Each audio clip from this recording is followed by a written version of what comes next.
For centuries, the mysteries of the Arctic have lured explorers and travelers. The harsh conditions, the endless snowy expanses, and the unique culture of the indigenous peoples of the North, the Eskimos, have given rise to many questions and legends. One of the most discussed and perhaps most controversial topics related to Eskimo life concerns marriage and hospitality. Did a custom really exist whereby a wife was obliged to receive a guest in an igloo? And if so, what are the roots of this tradition, its true meaning, and how does it relate to notions of morality and family values?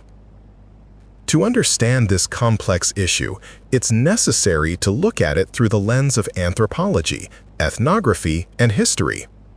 Discarding prejudices and stereotypes, we'll try to understand the logic and context in which the social norms and traditions of Eskimo communities were formed. After all, what seems wild and unacceptable to us today may have been a vital element of survival and the maintenance of social harmony in the extreme conditions of the Arctic. Are you ready to embark on this fascinating journey into the world of Eskimo culture and unravel the mystery of marriage and hospitality? So, let's start with who the Eskimos are.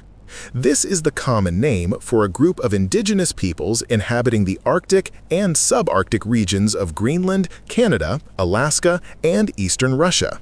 Scattered across a vast territory, they speak different languages and dialects but are united by a common way of life based on hunting, fishing, and gathering. Life in the Arctic has always been associated with incredible hardships. Extreme frosts, lack of resources, long periods of darkness, and a constant struggle for survival. In these conditions, unique social institutions and customs were formed to ensure the safety and well-being of the community. One such institution was the institution of hospitality. In a nomadic lifestyle and rare contacts between different groups, the opportunity to receive shelter and food from fellow tribesmen was a matter of life and death. Hospitality was considered a sacred duty, and refusing to help a traveler could lead to the death of a person and, as a result, to the weakening of the entire community. But where did the rumors come from that hospitality among the Eskimos extended to marital relations? To answer this question, we need to turn to historical sources and ethnographic research. In the notes of the first European explorers of the Arctic, there are indeed mentions of unusual marriage customs of the Eskimos. Some authors report that the head of the household could offer his wife to a guest as a sign of respect and hospitality. Others claim that temporary exchange of wives was a common practice between friends and hunting partners. However, it's worth noting that these testimonies are often fragmented and contradictory. In addition, they may be distorted by the subjective perception of Europeans, who didn't always understand the logic and context of Eskimo culture. More reliable information can be found in the works of anthropologists and ethnographers who studied the life of the Eskimos for many years, living among them and studying their language, customs, and beliefs. These studies show that marital relations among the Eskimos were very diverse and depended on the specific group, region, and historical period. In some communities, forms of temporary exchange of wives did exist, but they weren't random or forced. Rather, they were carefully regulated social practices that had specific goals and functions. One such goal could have been to strengthen social ties. In the conditions of small numbers and fragmentation of Eskimo communities, maintaining strong relationships between different groups was vital. Temporary exchange of wives could be seen as a way to establish kinship ties and strengthen trust between families and communities. This, in turn, facilitated trade, exchange of knowledge, and mutual assistance in difficult times. Imagine a situation where two families living far apart enter into an agreement on a temporary exchange of wives. This creates strong bonds between them as they become relatives through common children. In the future, these families will be able to count on each other's help and support if necessary. Another function of temporary exchange of wives could have been adaptation to harsh living conditions. In the Arctic, where resources are limited and mortality is high, maintaining the population was a constant problem. Temporary exchange of wives could be seen as a way to increase genetic diversity and increase the chances of survival of offspring. In addition, in some cases, when a woman was infertile or lost her husband, a temporary marriage to another man could help her have a child and secure her future. It's important to understand that temporary exchange of wives among the Eskimos wasn't associated with promiscuity or a lack of moral principles. On the contrary, it was a carefully regulated social practice that was governed by strict rules and customs. Participants in the exchange had to observe certain norms of behavior and respect each other's feelings. Violation of these rules could lead to serious consequences, such as expulsion from the community or blood feud. In addition, it's worth noting that temporary exchange of wives wasn't widespread among the Eskimos. In some communities, it wasn't practiced at all, and in others, it was rare.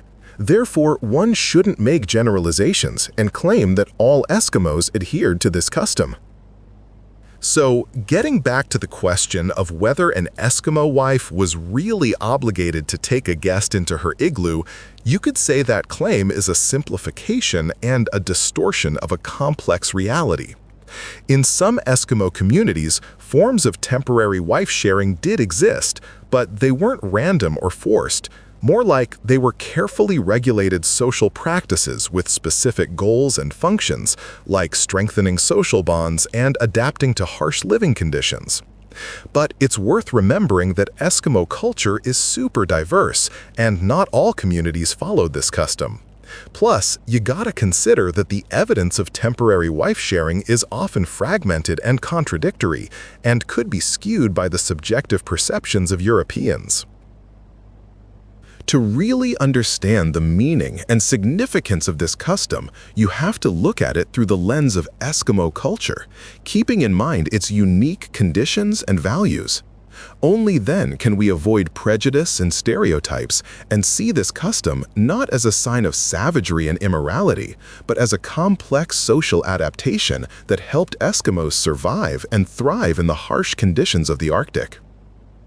Adapting to the environment is what shaped Eskimo culture, and temporary wife sharing, if it really happened, wasn't just an act of hospitality, but a complex social strategy aimed at ensuring the survival and well-being of the community.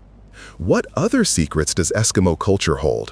What lessons can we learn from its experience? It's important to emphasize that discussing these kinds of practices shouldn't lead to judging or ridiculing other cultures. Our goal is to understand and appreciate the diversity of human societies and how they adapt to different living conditions. Studying Eskimo culture, like any other, lets us broaden our horizons, become more tolerant, and respect other people and their traditions. In conclusion, I want to point out that the mystery of marriage and hospitality among the Eskimos is just one of the many enigmas that the Arctic holds. This topic raises a lot of questions and debates, but it also gives us a chance to better understand the culture and history of this amazing people.